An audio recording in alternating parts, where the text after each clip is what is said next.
I'd like to begin this evening with the Pledge of Allegiance, after which we've asked Councillor Casey Wright to offer a prayer, after which time I will conduct a roll call. Would the audience please rise?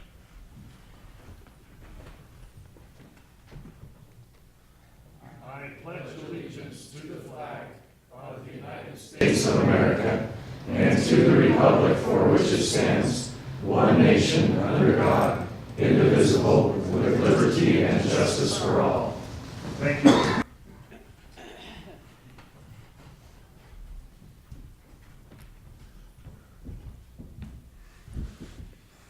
Our Heavenly Father, we are grateful for this wonderful city that we live in and that we work in. We're grateful for the people of this community, and we're grateful for the blessings that Thou hast bestowed upon us. We're grateful for the mayor and the council members and the staff for what they put in to make this city run effectively.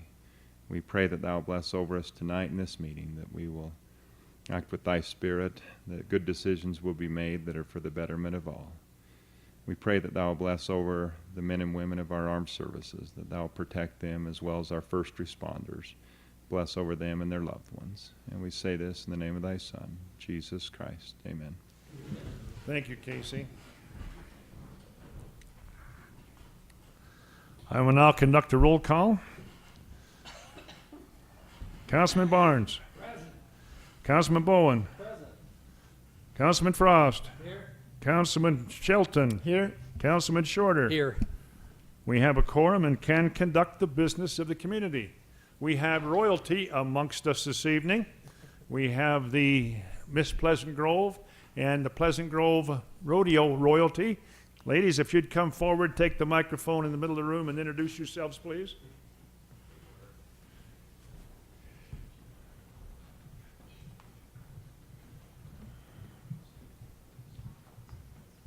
You can turn that microphone around so you can face the audience if you'd like. Just swing it around. There you go. Alrighty. Well, we're happy to be here with you guys today. My name is Lindsay Savage. I was recently just crowned Miss Pleasant Grove. These are my attendants. My first runner-up is named Ansley Funes. My second is Courtney Ricks, and our third attendant is Sammy Jo Carson. Also, just a couple days ago, we just recently crowned our Strawberry Days Rodeo Queen. Her name is Shawnee Harward, and she'll be talking to you about the rodeo for Strawberry Days. So each one of my attendants will be talking to you about their favorite event of Strawberry Days and inviting you and just letting you know what's going on. So I'll let them do that now. At the very end of Strawberry Days, I should go last, but it's the Grand Parade, and it is at 10 a.m., and we are hoping that you'll all come here and support us in the big Strawberry Days Parade. All right, my favorite event of Strawberry Days is on Tuesday evening at the Veterans Memorial Park in Pleasant Grove, just below the high school. It is the Music in the Parks. So this year we have Johnny and the Rebels coming, and free strawberries and cream. So it's a great event for family and friends.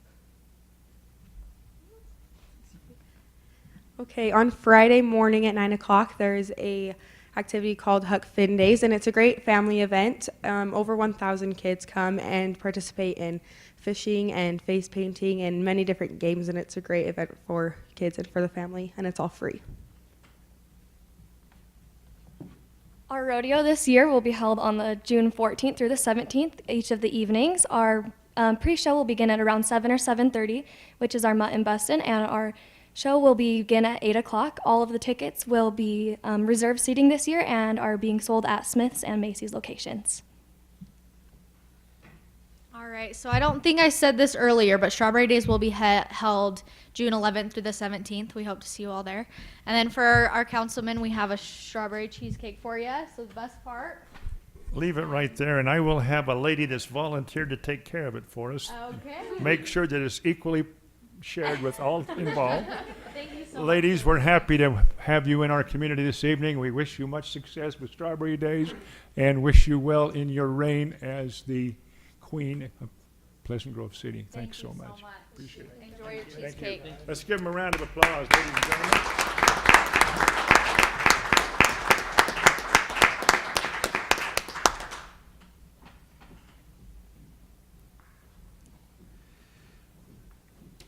I thought I saw 3 young men come in who have notebooks in their hands and are undoubtedly, oh, if you don't mind, Brad, please make sure that Colleen Eggett gets that. She was going to measure that and make sure that all the pieces were of the same size. She was very concerned that somebody would get a much larger piece than somebody else would. I saw 3 young men come in with notebooks in their hand. I can only assume that they're with scouting organizations and are here for either a merit badge or a rank advancement. If you gentlemen would come forward at this time, introduce yourselves, please. I'd appreciate it.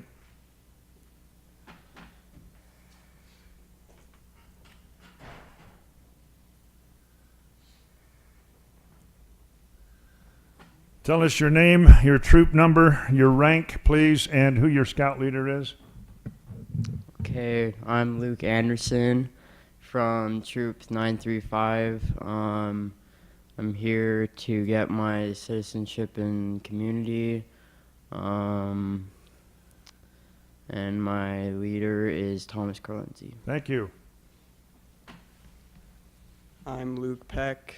I'm a Life Scout of Troop 1123, and my scout leader is Steve Glassford. Thank you. I'm Sam Nelson. I'm a Life Scout, and I'm also from 1123. I'm just here with him, and I'm working on the communications. Thank you very much. Gentlemen, as you go along Scouting's trail, we wish you much success. It's an interesting time of life, and you learn so much being a scout. I heard a couple of you say that you were Life Scouts. Now's the time to start preparing for your Eagle Scout project.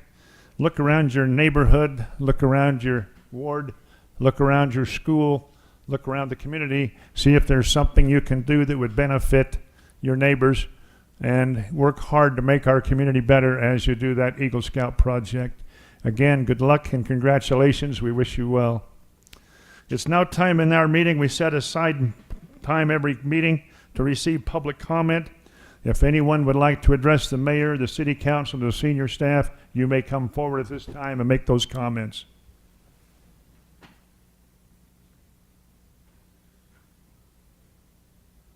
Seeing none, we will close the public comment period of the meeting and start with the city administrator's report.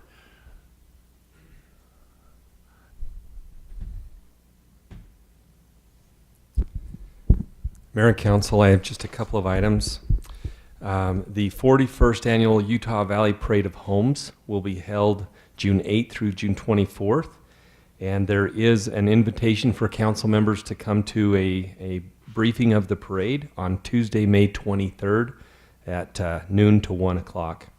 And so if you're interested in that, let me know and we'll get you some more details. There are no Parade of Homes in American Fork, but there are in the surrounding communities. On May 18th at 6 o'clock p.m., there will be a golf board annual operations report. That will be at 6 o'clock at the Fox Hollow Golf Course.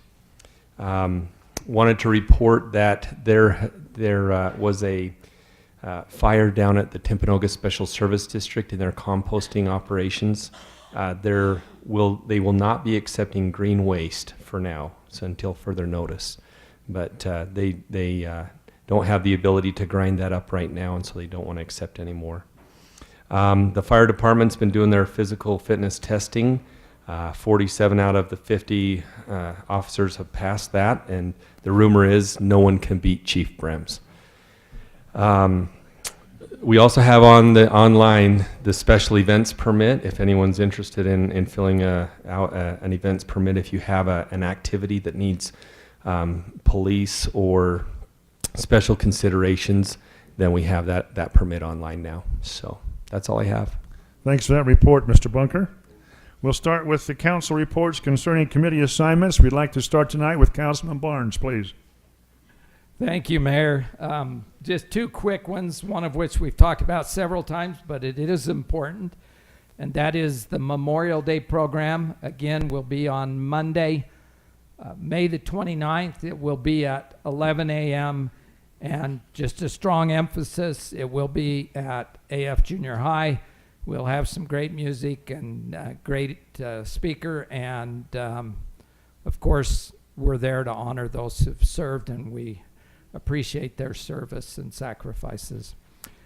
Second item is on Wednesday, May the 31st, the Chamber of Commerce will be sponsoring a golf tournament at Fox Hollow Golf Course. They're just getting the information out now, so be watching for that. It'll be held that morning.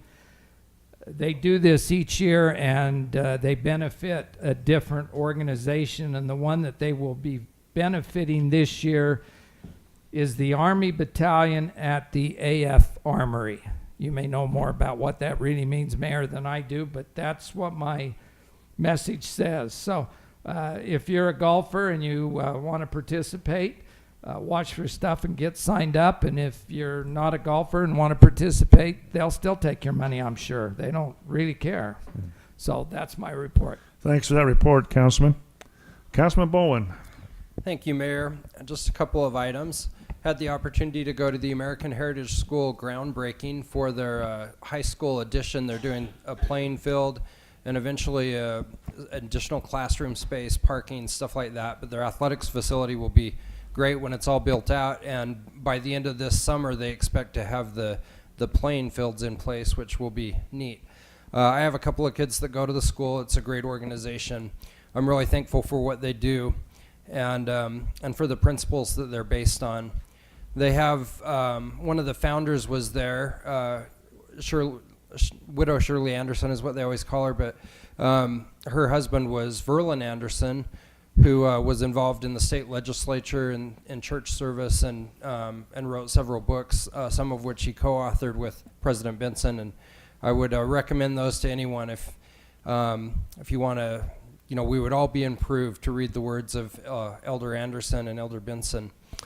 Also, Mayor, had the opportunity to meet with the veterans organizations, both the Veterans of Foreign Wars, which have an American Fork City chapter, and the American Legion, which also has an American Fork City chapter, regarding specifically the American Legion Hall that is owned by American Fork City. So this is a building that that the city at some point in the past purchased, and they just had some maintenance concerns with that. And so I'm working with Mr. Bunker to get those on his radar, and hopefully we can have those addressed. So just some peeling plaster and potential, some things like that we should take a look at, since we're responsible, as the city for the maintenance of the building.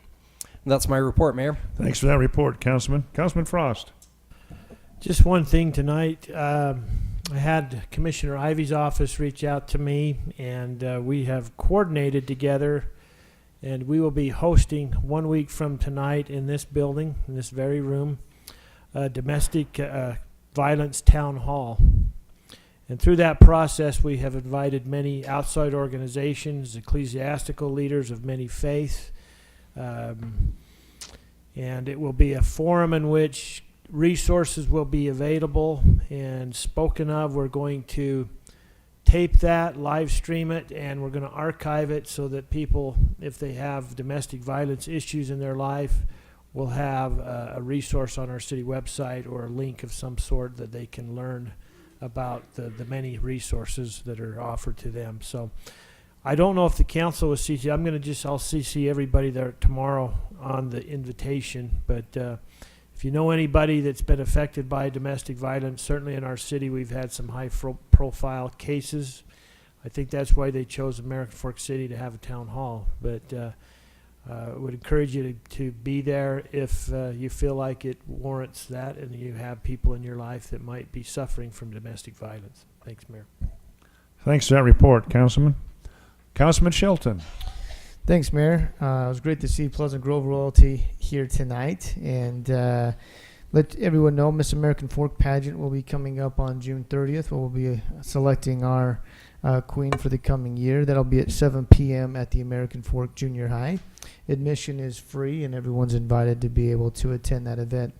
Shortly following on the heels of the Miss American Fork pageant will be Still Days, which will kick off on July 6th. Won't take time here to go through all the events, but the website is pretty much accurate now. We still have our disclaimer that things may change in the next 6 weeks as we're finalizing those plans, but pretty much I'd say 99% of it's, we're hopeful, is set in stone. So feel free to take a look at that website. Again, that'll be July 6th through the 15th this year for Still Days. Anyone that'd like to participate in volunteering, please feel free to reach out to me. We'd love to have some support in that as well. We also have the Concerts in the Park series that's coming up that the City Celebration Committee is helping out with this year, along with the Chamber of Commerce. And our first concert will be the first Saturday in June, and that will be at 7 p.m. at Quail Cove Park. A little bit different forum than we're used to in the past. We're going to kind of turn things a different direction, literally, and play to the south and have everyone on the lawn where you can bring chairs and blankets, and then there'll be booths and different things that are set up from various vendors that'll be there. I believe the entertainment for that night is going to be the Flintstones that will be there. They're a great jazz band. You can go to the Still Days website. It has a Concert in the Park link, and you can actually look at all the different entertainment that will be happening and the dates that will be there, and I'll also sample their music. So any questions anyone has on that, they're welcome to reach out to me. And that's my report. Oh, sorry, Mayor, and then I got a dispatch meeting coming up this Thursday, which will be fun to be able to get. I've got the updated call numbers for the last month, and so if anyone in the city is interested, I'm not sure how broad that is. I'm sure the chief gets it, but if anyone on the council would like those, I'm happy to provide those. You said it's Concert in the Park on Saturday, but I believe those are on Mondays. I'm sorry, right? Monday. Monday. Thank you for correcting me. I believe so. That's the first one. Yes. I apologize. No, it is that Monday. Monday, June 5th. Nope. Too many dates floating in my brain right now. Thank you. Thank you for the correction, Mayor. Councilman Shorter. Thank you, Mayor. Although we don't have direct relationships with the Timpanogos Art Foundation, as far as a representative, I still meet with them regularly, and with the symphony. They're in good hands. They're doing some great events. Hopefully they're looking forward to a vendor program or an art festival in the summer. Not this one, but the coming up summer, so it should be a fun experience. But they are moving forward in a lot of good ways, and that's my report, Mayor. Thanks for that report. Last week had a privilege of attending a groundbreaking for a Quick Quack car wash. If you're not familiar with Quick Quack, there are presently 4 in North Utah County operable. By the end of the year, there will be a total of 10. As we speak, the Quick Quack car wash in Highland, just to the east of the Harts gas station on the Four Corners, is offering 10 days of free car washes. So if you have a truck that's dirty like mine, get it up there and get in line and get yourself a free car wash at Quick Quack. But Councilman Barnes, Councilman Shelton, Councilman Frost, and myself were at this groundbreaking to represent American Fork City, to meet the people. This is all locally owned and operated. The owners are a couple of gentlemen from Mapleton and had an idea. They have one in Orem that's been going, great guns, for since last fall. They've got plans for 10 in North Utah County, one in American Fork, the one in Highland. There's going to be one in Saratoga Springs out on Pioneer Crossing and Redwood Road. But anyway, they have 10 of those throughout North Utah County, and he estimates that over the 4 that they've opened so far, they've done more than 300,000 free car washes. So with those kind of numbers, you better get your car up there and get yours clean and help beautify American Fork with a clean car. That concludes the mayor's report. We'll move on to the common consent agenda. Items this evening include the approval of the April 18th, 2017 work session minutes, approval of the April 25th, 2017 city council minutes, and approval of the authorization to release the improvements durability retainer of $14,020.04 for CVS Pharmacy located at 475 East State Street. Is there a motion to approve the common consent agenda as presented? So moved, Mayor. Thank you for that motion, Councilman Shorter. Is there a second? Seconded by Councilman Frost.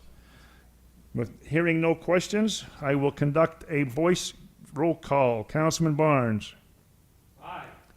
Councilman Bowen. Yes. Councilman Frost. Aye. Councilman Shelton. Aye. Councilman Shorter. Aye. Thank you. Motion carries unanimously. Moving on to the action items. Action item number 1, ratification of city payments.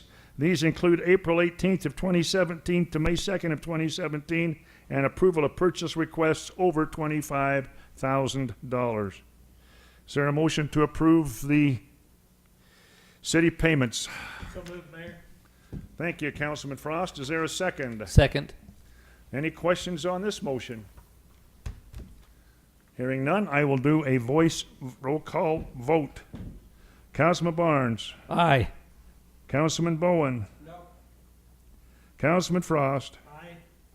Councilman Shelton. Aye. Councilman Shorter. Aye. Thank you. Motion carries 4-1.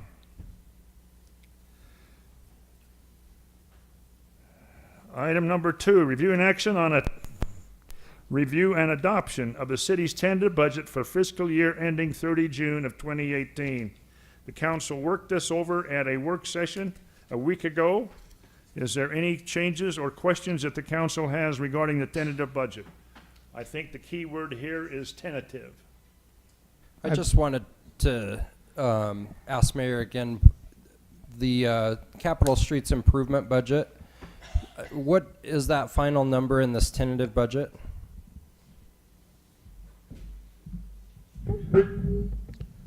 The number is 2,150,000. 2.2. I know in our work session, it was presented to us that about 3 million is what we need just to maintain. And that's if we had some pretty aggressive programs in place. 2.1 will keep us where we are, but if we do it at somewhere in the neighborhood of 3 million, we will start to see that remaining life will start to expand, and that's what we want to do with remaining life on the roads. Right, and where you say where we are, I think it was presented that 80% of our roads currently have an RSL of 18 or higher, which means there's basically just a couple of years left on those roads. So I think the need is urgent. And I would like to see this amount increase to at least 3 million. I think 4 million is probably more of what we need to really address our roads in a good way in the city. And so, Mr. Bunker, I just asked that over the next month before we approve the final budget, if you can work with city staff to increase that, that would be great. How do you propose funding that? Are you encouraging us to consider a tax increase? No, absolutely not. As I mentioned 3.5 years ago when I presented on this, and ever since, including in our yearly strategic planning sessions, we really just need to make roads a priority, set a funding target, which I'm proposing is 4 million. Sounds like staff is proposing 3 million, but we need to set that funding target, fund that target, and then fund everything else that's remaining after we've hit that. Mayor, I'd move to approve the tentative budget. I will second that, but that just opens the door for discussion, correct, Mayor? Yes, sir, it does. I have a motion and a second. I heard a couple of things discussion on the motion. I heard a couple of things in there I'm not quite sure were correct. I think Mr. Bunker's maybe thinking the same way. Yeah, the the RSL isn't at 18. 80% of the roads are not at an 18. 20 is a perfectly new road. I think the RSL is at about a 7.13. So it's a lot lower than 18. I wish they were all 18. That'd be great. Thank you. And I had it backwards. I was thinking the higher RSL is it was almost expired. So out of a 20-year life, if we were 18, we'd have just a couple of years left. But what you're saying is that there's basically 7 years of life left on RSL average. meaning remaining service life, and that is about our average. You take all 140 lane miles of roads in the city and look at those, and they average. Some of them are brand new, some of them are pretty bad shape, but the average is about 7.13. What we're trying to do is put enough money into that to maintain it and increase that remaining service life. If we can work toward that every year, we will be better. But you will have an opportunity as we get into June. We will undoubtedly have some excesses from our current fiscal year, and you can look at ways to spend some of those on roads as we move that money forward. Mayor, if I may, I think it's important that as council members, if we're concerned about an issue, we need to give specific direction and not just keep throwing it against the wall and not throw it to staff. So if Councilman Bowen has some specific recommendations of places in the budget where he thinks we're spending too much money, I think it is his obligation to talk to staff about what those concerns are. If he thinks we're wasting money or spending too much money, I think the budget has already been developed by staff, has looked at the ways that they can save some money and everything else. So I think it's now our turn to say, these are things that we think you ought to consider. So I would just ask him to talk to staff. Well, I appreciate that input. I have talked to staff, and I've actually brought forward very specific proposals every single year in our strategic planning session. For example, besides stating that we need to make this a priority, and the reason that I think that staff needs to determine the technicalities of where that money comes from is because each department is the most familiar, those department heads, with what their budget is, what their needs are, and I'm a little bit concerned if we come in as a council and dictate, you know, and kind of exclude them from the process. And so I think they have better insight. But I think our role as a council is to provide direction, guidance, and goals. Certainly I've done that. I've advocated a $5 million target for the last 4 years. And some of the specific proposals that I've made is that when we have sales tax revenue in excess of what we projected in our current year budget, that we target an amount of that sales tax revenue to go to the capital improvements budget. I suggested 50%. I've also proposed that we take a percentage of the utility tax that we currently, American Fork City charges about 6.25% on everyone's electric bill. And I've proposed that we take a portion of that money and put it towards roads, even if it's a small portion. I've made other proposals also that are very specific. Those are just a few. I think it's a responsibility that we have as a council to do this, and I hope that we will. We say that it's a priority, but when it comes to budget, which is where we're at right now, we don't make it a priority. We don't fund it at the right level. And when I speak up every year in these tentative budget approval meetings and in the final budget approval meetings, no one's willing to make the changes that need to happen to adequately fund our roads. I appreciate that, but perspective, I think it's a little harsh, to be honest with you. I think all of us have a lot of motivation to try and improve roads. I believe in this budget we are looking at hiring 3 new officers. With the growth we've seen in the city, we haven't hired a new patrol officer since I think it's 2000, Chief? 2002. So we're looking at 15 years since we've added any patrol officers. So that right there is a significant cost. We take that and we can put that towards roads for a few years. But I think when we talk about priorities, that's the toughest thing about this pie is how do you slice it. We also have some fire things that we have inside that budget as well, and other improvements. We've learned that we need to build a well on the south end of town to be able to provide water and the right water pressure down there to make sure that the expansion that's going to be happening down there. We talk about private property rights. We want people to be able to come in and develop their property and be able to use it the way they want, but we have to have safety and services that can be able to back that up as well. So I don't think it's as easy as coming in and saying we should hit $4 million. I think that's the toughest thing that we have in having that discussion. With that, I am concerned, however, about the amount of money we have spent in certain areas and maybe how we can try to reduce some of those costs. I understand the tentative budget process now, being on the council for 5 years, and this is a starting point for conversations. We now got about a 6-week marathon, maybe a little less than 6 weeks, to really get involved in the budget and take what we have. I appreciate the hard work of our new finance director coming in midstream and catching up everything. One proposal I would like to make and see if we could try to amend the motion that I'd like to bring forward is that of our merit pay increases. And I know it's a very sensitive subject as we talk about merit pay, and we have a lot of excellent employees inside of our city. I am concerned, however, with a lot of the expense that has gone to those employees who we have felt haven't been in the city's best interest. And if we added that to the road budget right off the bat, we'd be really close to $3 million. And so I think that's probably our biggest expense over the last year that we could improve upon.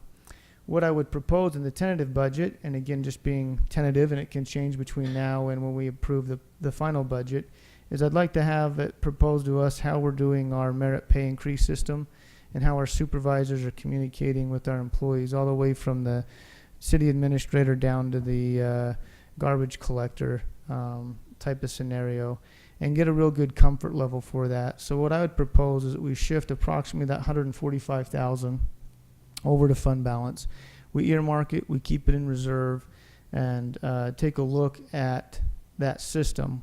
When we feel comfortable with that system that's in place, that it's effective, that it's being implemented throughout the city in an effective manner, we then would shift that money back into a budget adjustment out of fund balance back into the wages line item. And I don't want to punish those employees that have been hardworking, and we would have a retroactive pay back to the July 1st date. But that would give us the ability to have the assurance that we're doing the documentation that we need to make sure that we're just not documenting to get rid of employees, but we're trying to help those who need a little bit of help to get to that next level. And I think we will see a lot of resources in the city be saved. It only looks like $140,000 on our budget right now.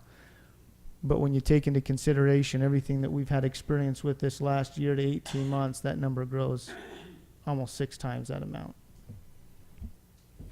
I'll amend my tentative budget to include that modification. I appreciate those comments. I just wanted to... Hang on just a minute. I have a motion. Is there a second to the amended motion? I'll second it since I think I seconded the first one. So All are right. we okay, guys? All right. Comments on the amended motion? Thanks, Mayor. I just wanted to note, when I started on the council a few years ago, our budget was, for the year right before I started, was $38 million. Our budget this year is over $60 million. Is that right, Kyle? No. It's not that high. No. Okay, it was $58 million last year. So the budget I looked at, I thought was around 60 plus. But my point is that's growth of a lot. And if we had initially targeted a percent of that growth, even a small percent, even 25% of that growth to go towards roads, we would be much better off than we are today. Of course, that's water under the bridge, but I hope that moving forward that we can do this, that we can target. What we really need to do is treat the Street Capital Improvements Fund like a special enterprise fund. It's not technically, but we need to treat it like that, where the money going into that fund is only spent on roads, and that we have specific revenue streams. And that's why I've proposed different revenue streams. The sales tax is variable, but we've had it consistently over the past few years as the economy's rebounded. That's a great opportunity that hopefully isn't missed. I think the economy may well continue to rebound. Same with the utility tax. That one wouldn't be so variable. So anyway, we really need to get some streams of income coming into the Capital Streets Improvement Fund and get it stabilized at least $3 million and probably closer to $4 or $5 million. But you know, there's room for negotiation in there, but let's set a target of $3 million, since that's what staff's proposing now, and hit it. Council member, would you be open to then, it sounds as if, and I'm just trying to restate to get better understanding and clarification, would you be supportive of a public utility tax on the roads, or I guess it would be a fee, it's not that, it's a fee where it would turn that into an enterprise fund? No, absolutely not, because I don't think we should establish a new tax to pay for the roads. I think, Excuse me, real quick. I'm not suggesting. No, I'm just as the budget numbers pointed out, I think we have existing revenue. Well, I mean, but what we would do is change that revenue to where it's a fee, so it's an enterprise fund. So you said treat it like it's an enterprise fund. I'm just saying, would you be supportive of changing that to an enterprise fund? Not a public, not the type of enterprise fund that you mentioned, where there's a road tax basically associated with that. I would be fine with turning the Capital Streets Improvement Fund into an enterprise fund, as long as it doesn't include a quote-unquote utility tax, where the city has opportunity to levy another layer of taxes. Does that make sense? It does, but I think you're missing my question here, because I didn't talk anything about a new fee or new tax. I'm just saying, would you be supportive of converting that to an enterprise fund? As long as it doesn't involve an additional tax, yes, Okay. Absolutely. I think that would be great. So if we took the existing funds, so if you look back to 2007, I think, as I'm looking out here at staff, is when we raised property taxes to provide that $500,000 in that fund. would you be supportive of a revenue neutral change and changing and lowering the property tax rate and instituting a utility fee that basically converts that into a enterprise fund? So when we passed the park tax, which as you know I was against, the city projected 600,000, which I thought was very conservative, and it did end up being conservative. That tax has been much more than that. But I proposed a $600,000 property tax reduction, which would have made that revenue neutral. No one went along with it. In principle, I would love to. I'm just asking about the road fee. I'm not bringing up park tax. I'm not trying to bring up past Right. issues. I'm just focused on roads. Yeah, and I'm just answering your question. So, you said would I be supportive, and I'm saying in principle I'm supportive of lowering property taxes. Yes, I'm supportive of having an enterprise fund. I'm just concerned that means raising other taxes, and I'm not in favor of that. If it's revenue neutral, we're lowering one, we're raising another, it stays the same. Would you be supportive of that? I would have to look at the details, honestly, Councilman. Okay. But I appreciate the idea. I think an enterprise fund is what we need. Well, there's a number of agencies within our community. Far more than 30% of the agencies in our communities do not pay taxes, i.e. schools, churches, developmental center, okay, temple, hospital, but they use our utilities. And if that was a fee associated with those utilities, then it just wouldn't be on the taxpayer's back. It would be on the utility user's back. And then I think it is a fair assessment across the board. So give that some consideration. We can talk about that later. I have a motion that's amended and a second for the amended motion. I would like to take a roll call on the tentative budget. I will ask for a voice vote. Councilman Barnes. Aye. Councilman Bowen. Nay. Councilman Frost. Aye. Councilman Shelton. Aye. Councilman Shorter. Aye. Thank you. The tentative budget passes. We will move on to item 3. Review and action on the Mitchell Farms Plat A annexation consisting of 28.25 acres at 850 West, 700 North, including the ordinance of annexation agreement, and placement of the property in the R1 12,000 residential zone. Mayor, I've had a chance to review this. Unless you have any other thing to add that was not in the packet there, Adam, other than 20 to 12,000. Yeah, the zoning is the R1 12,000. It was mislabeled on the agenda. However,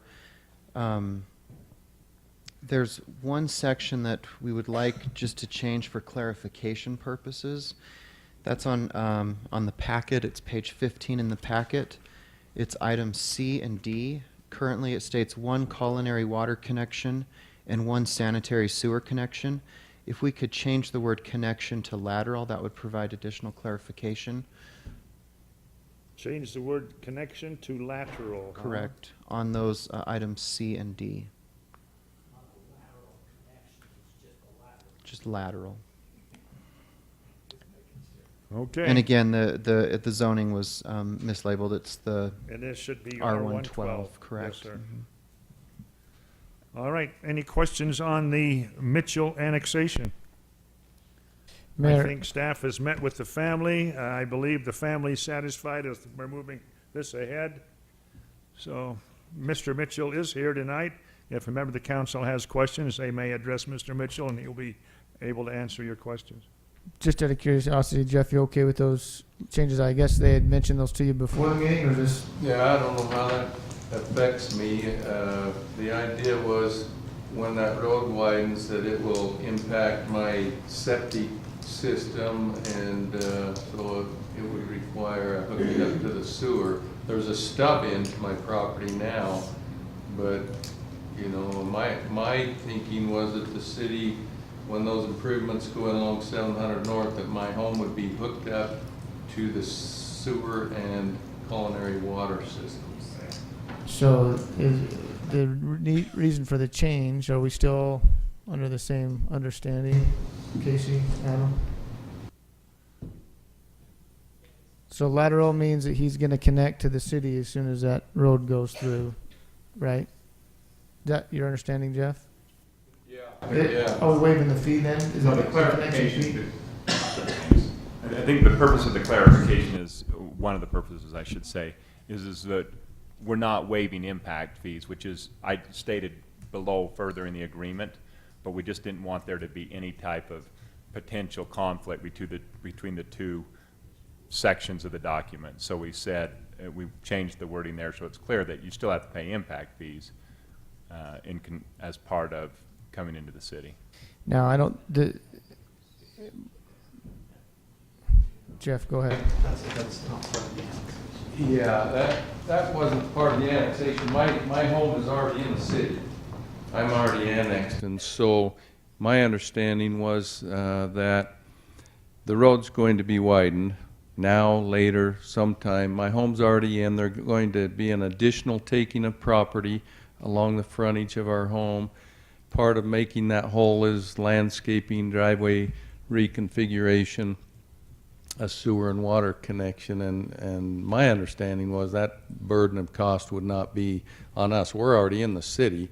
The utilities were not there to hook up to when we built the home. It wasn't available. So now, you know, I don't think I should have to pay to hook on to that. I thought that was part of the deal of improving and making our home like Carson's on 9th West. You know, the road was set at one point. Well, now it's not set. It's going to be an additional impact to our yard, and with that, take a slice out of that septic system, so it's no longer functional. So in my mind, because of that, I need to be hooked up to those city services, and I thought that would be at no cost. So Del, do you know what the city sewer impact fee is? About $1,600, $1,670. So about $1,600. That's the city. That's not the TSSD. No, TSSD is almost $3,000. So all we can do is talk about the 1,600, correct? We can't do anything about the 3,000. Under this agreement, we will waive the water and sewer connection fee. Okay. When he gets on, that's TSSD's a whole different ballgame. We can't waive TSSD fees. That's what I was getting at. So, all right. Understanding that, then, Mayor, we need to amend the agreement to state that we are going to waive the impact fees that the city is responsible for. Is that what I've heard? Isn't that what was said in here? It says No. that he will be paying the impact fees upon connecting. Right.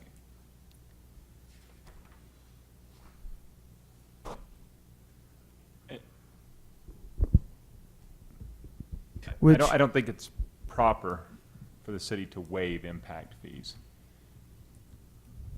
well, I don't know if we're waiving it. We're giving Not the impact. consideration. Is it the connection fee we're talking about here? You're talking about one water and one sewer lateral. So the connection is already there and stubbed into my property. Yes, and Hadco that did was that. taken care of when that road Hadco did was that. approved. Yeah. The other services at the time we built in 92 or 3 were not available, they were or not or there. we would have been required to hook up at that time. And so now the city's initiating the change with our home. We're not as a couple. So anyway, I'd just ask you to consider that. Yes, sir. Casey, under that statement, would you think that would be proper, where the city is initiating the change of the road, to widen the road, and it's making it so his septic system is not usable? Would it be proper for us to absorb those fees, those Well, impact fees? If we're going to do some type of trade or something like that, that needs to be outlined differently.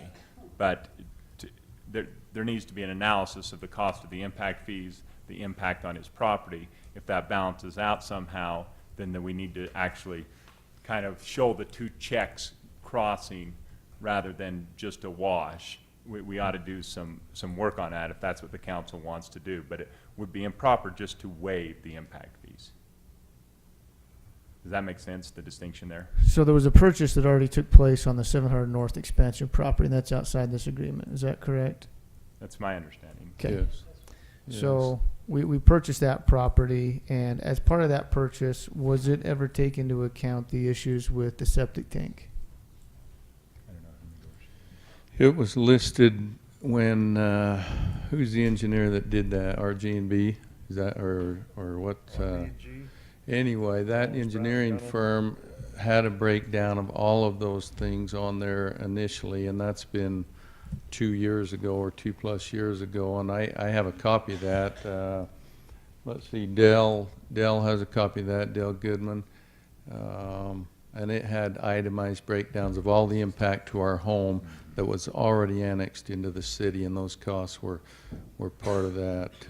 So does that give consideration for the septic tank and the ability not to use that? That was part of it, itemized in that. Along the culinary connection was left off, and Dell and I told him, hey, Andy Spencer at the time, that was part of the deal to get rid of the well, to get rid of the septic system and hook on. And those were all itemized costs with that 700 North and 9th West project.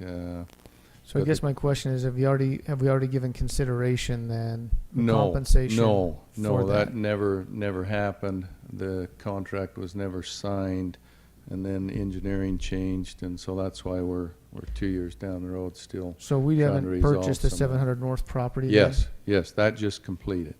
The right-of-way acquisition is complete. And inside that right-of-way acquisition, part of that study that took into consideration the septic tank and the water line, did we pay for that during that compensation? No, just the real property. So is there a way that we could go back to that engineering study that was already conducted and be able to use that to offset the cost that would be there at that point? Well, this section 7 says that the developer shall receive reimbursement of actual costs from the city for the following improvements, not to exceed the amounts listed in attachment 7.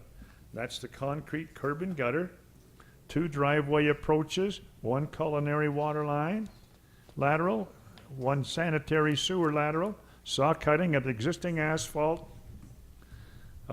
and 2 curb returns according to subdivision concept layout, and 1 4-foot wide reinforced concrete waterway extending from curb to curb on the return. And I think that was part of the annexation agreement. Yeah, So that's the correct, city Mayor. will pay the developer to hook you up to the sewer and the water. That's why it was stubbed out when the road was originally improved. So I don't Okay, see we that, have a if problem. that's just, yeah, if that's just clarification, then All we're right. we're good. Very Well, I'm good. just worried it says here that we're not, I don't know if I've come clear in my mind understanding that from what Casey has given us. So according to section 11, Casey, is that just standard impact fee language? Well, it that- is standard impact fee language that And- we have in the right. annexation agreements.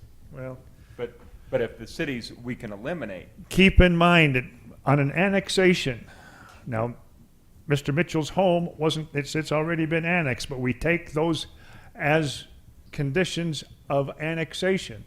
And so by virtue of the fact that he had a septic system and was connected to a water system, then there is no impact fees associated with those because we've accepted those when development occurred.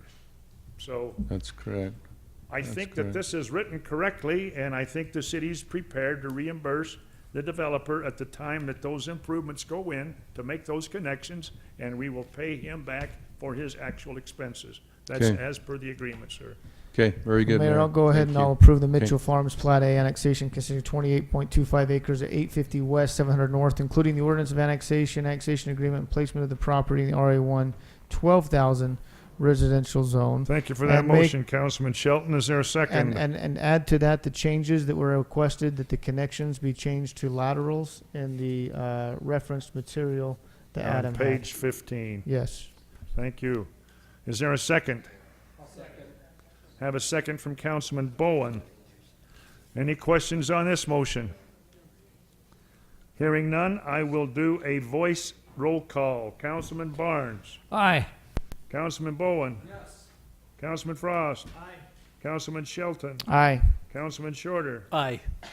Thank you. Motion is unanimous.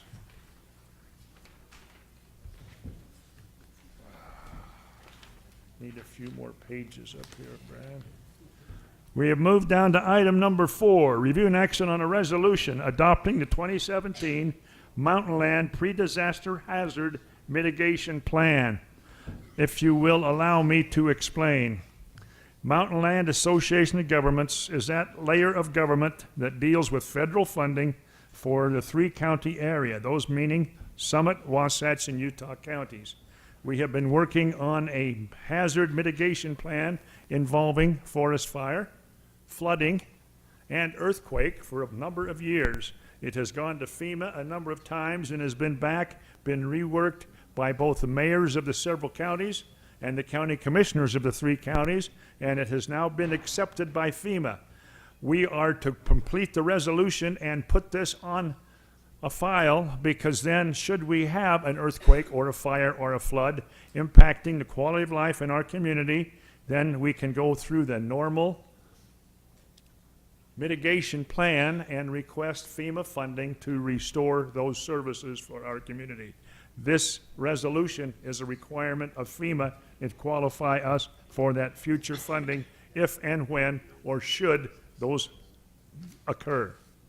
Mayor, I'd move to approve the resolution adopting the 2017 Mountain Land Pre-Disaster Hazard Mitigation Plan. Thank you for that motion, Councilman Shorter. Is there a second? I will second. Seconded by Councilman Shelton. Any questions on this motion? Hearing none, I will do a voice roll call vote on item number 4, the 2017 Mountain Land Pre-Disaster Hazard Mitigation Plan. Councilman Barnes. Aye. Councilman Bowen. Abstain. Councilman Frost. Aye. Councilman Shelton. Aye. Councilman Shorter. Aye. Thank you. Item number 5. Review and action on an ordinance adopting amendment to Chapter 17.4.608, Section 4.2 of the American Fork City Development Code relating to uses in the transit-oriented TOD zone. This is something that went through the Planning Commission.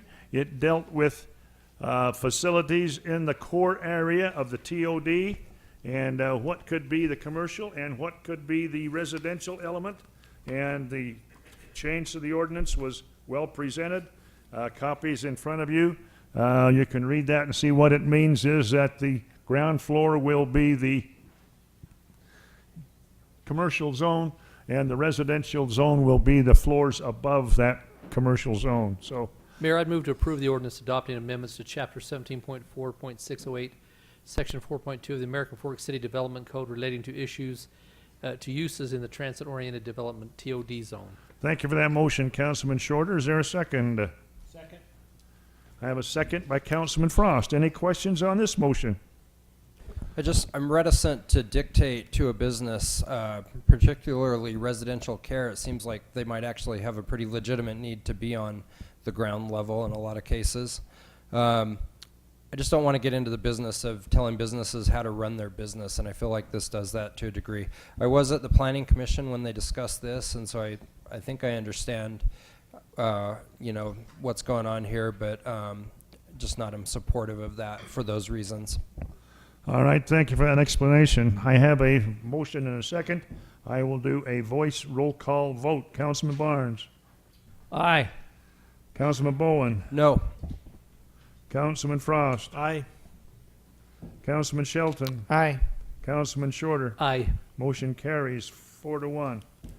Moving along, item number 6, review and action on an agreement with Questar Gas Company, Transportation Services Agreement for the Fitness Center. Mr. Reichert is here before us. He's our biggest user of gas in the city. Natural gas. Oh, natural gas. Okay, I was going to say passer. I didn't say what I was thinking, Derek. Mayor, I would move to approve the mayor to sign the agreement with Questar Gas Company for the transportation service at the fitness center. Same thing we did last year, correct, Derek? Thank you for that motion. Is there a second? I'll Seconded by Councilman Barnes. What this does, allows us to buy natural gas at a lower rate, and we just ultimately end up paying for the transportation service through their line, and it is a cost savings for our recreation center. Is this something we do every year? Yep. We have to do it annually. Yep. As far as I know, it's annually, isn't it, Derek? Well, actually, this will put us into evergreen status, so we won't have to do this every year unless we want to opt out. Very good. I had just a little discussion, Mayor. I think this is a great idea. I'm glad we're doing this. Utah has a lot of natural gas pipelines and a lot of natural gas resources. We actually produce a lot of natural gas, which is a real benefit both to us as a producing state from the income we derive from that, and also to people that use it and have it at low cost. Because we're able to access the pipeline somewhat directly, we're able to get we're able to get this at more of a wholesale price, is my understanding of this agreement, and I'm just really glad that we're doing it. It makes complete sense, and I'm glad we'll be in that evergreen status where we can continually reap that discount. Thank you. I have a motion and a second. I would ask for a voice roll call vote on item number 6, Questar Gas Company agreement at the fitness center. Councilman Barnes. Aye. Councilman Bowen. Yes. Councilman Frost. Aye. Councilman Shelton. Aye. Councilman Shorter. Aye. Thank you. Motion is unanimous. Moving on to item 7. Item 7 is review and action on subdivisions, commercial projects, condominiums, and planned unit developments, including 1, plat approval, 2, method of satisfaction of water rights requirements, 3, posting of an improvement bond for setting of a time frame for improvement installation, and 4, authorization to sign the final plat and acceptance of all dedications to the public and to have the plat recorded. We have 3 such items this evening. Item 7A, review and action on the final plat of the American Heritage School Plat D subdivision consisting of 3 lots located at 736 North, 1100 East in the R115 residential zone. Mayor, I had some discussion about this. I think the American Heritage School is great. As I already indicated, I have kids that go there. It's a wonderful institution. A lot of people might not realize it's a private, not-for-profit organization. Their focus is on providing great education to kids, and part of what makes it great, we probably all are aware that several decades ago, the Supreme Court bypassed basically our many state legislatures and our federal legislature to ban school prayer. And that's had a real consequence. If you look at what's happened in our society since then, all of the negative things are up and all the positive things are down as far as social indicators. American Heritage offers a great counterbalance to that because since they are private and not public, they're able to allow God to be mentioned in their schools. They're able to have prayer. They're able to reference scriptures and other writings and incorporate that, in history and English and even math. And it's just wonderful. It's a great environment. And I think it's a great asset to our community. I think it does a lot of good. They also have a distance education program, and so the influence spreads well beyond just American Fork City, but I think it's great they're here. And with that, I would like to move to approve the final plat for American Heritage School Plat D subdivision, consisting of 3 lots located at 736 North, 1100 East in the R1 15,000 residential zone, and to authorize the mayor and city council to sign the plat and accept the dedications with instructions to the city recorder to withhold recording of the plat subject to all conditions identified in the public record associated with the April 18th, 2017 Planning Commission meeting, again, which I was at. Thank you. Thank you for that motion, Councilman Bowen. Do I hear a second? I'll second. Thank you for that second, Councilman Shelton. I would just like to remind, I believe this is part of Mr. Berg's project. He's in the audience, that there are a number of water and sewer connections on that 1280 East Street that need to be terminated at the corp stop or capped at the property line. And before we get asphalt on the road, we need to have those done, Ken, so. All right. As long as it's in the meetings a minute, so I can thump you on the chest and say, I told you so. Is that related to this agenda item or the next one? It is. Oh, okay. It is. It is indeed. I have a motion and a second. I will do a voice roll call vote on the American Heritage School Plat D. Councilman Barnes. Aye. Councilman Bowen. Yes. Councilman Frost. Aye. Councilman Shelton. Aye. Councilman Shorter. Aye. Motion carries. Thank you. We have two item B and C. I believe we got this backwards, did we not, Terry Lynn? We want to approve the site plan before we approve the final plat? All right, well, we'll do them as we got it. Let's move ahead then and do review and action on the final plat of Ventaro 1C, Phase 1 and 2, Garden Square at the Arbors, consisting of 37 units located in the area of 400 South and 860 East in the PC Planned Community Zone. I'm noting that the words final plat in Phase C means we're wrapping up this project, that we're getting close to the end on Ventaro. Is that a fair statement, Ken? And, okay, getting closer. Just good to note that after a lot of stuff that Councilman Frost and I encountered when we first came on the council. So unless there's other questions or anything, I'll move to approve the final plat of Ventaro 1C, Phase 1 and 2, Garden Square, The Arbors, consisting of 37 units located in the area of 400 South, 860 East in the PC Planned Community Zone, and authorize the mayor and city council to sign the plat and accept the dedications with instructions of the city recorder, withhold recording of the plat subject to all conditions identified in the public record associated with the April 18th, 2017 Planning Commission meeting. Thank you for that motion, Councilman Shelton. Is there a second? Seconded by Councilman Frost.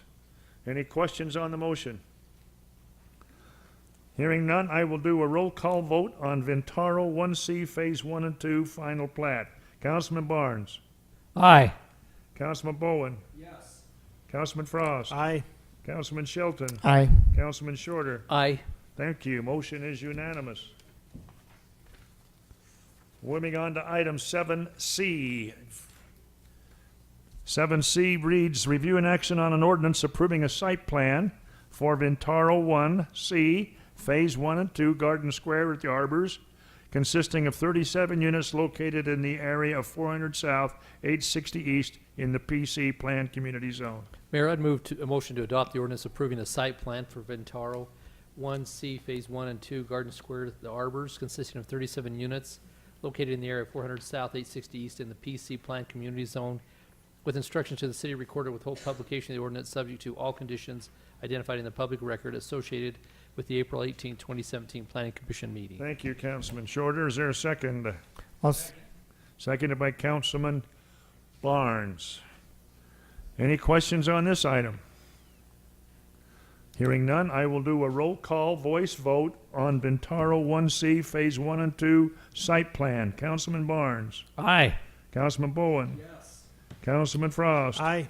Councilman Shelton. Aye. Councilman Shorter. Aye. Thank you. Motion is unanimous. We are down to item number 8, review and action on an agreement with J.P. Wake Incorporated and with Charles W. Stewart and Kelly L. Stewart regarding construction, means and methods, access easements, and utility pond projects. I beg your pardon. And utility easements associated with construction of the American Fork City 860 East Detention Pond project. A number of years ago, the city had the opportunity to buy some property for the 860 East Detention Pond. We've identified this in our master plan over the past 20 years that this is a major drainage channel with the county fixing North County Boulevard all the way from the Murdoch Canal coming south. That water is held in a detention pond of about 4 acres between Bamberger and Pacific Drive on North County Boulevard. And that is the headwaters for what we refer to as the Yellow Reese Sager Slough. We have this area to take the crest off of those waters. All of this Ventaro ultimately feeds into this same slough, but we are to the point in time now that it's necessary we spend some drainage money and do those improvements on that 860 East drainage project. And we are working through an agreement with the adjacent neighbor, Stewart Trailers, to allow us access through his project into that detention pond. And that's what this agreement is for and the reason for it. Are there any questions on this item?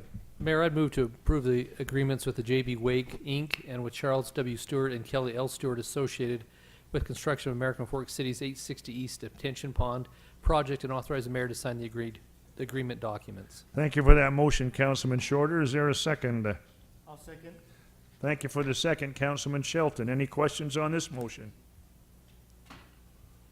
Hearing none, I will do a voice roll call vote on item number 8, J.B. Wake and Charles Kelly Stewart agreement.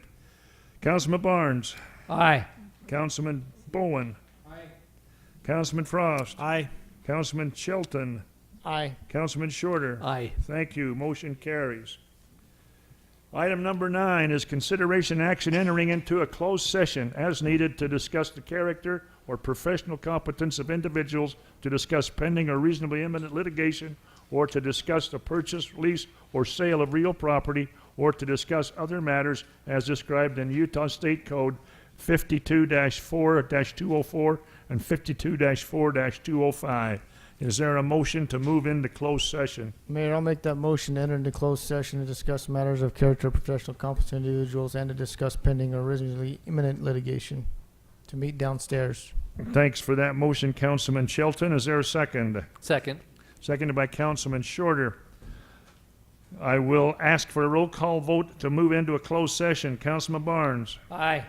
Councilman Bowen. Yes. Councilman Frost. Aye. Councilman Shelton. Aye. Councilman Shorter. Aye. Ladies and gentlemen, we will conclude this portion of our meeting and we will relocate in closed session downstairs. Following that, we will come back to general session and close our meeting for this evening. Thank you for your attendance this evening.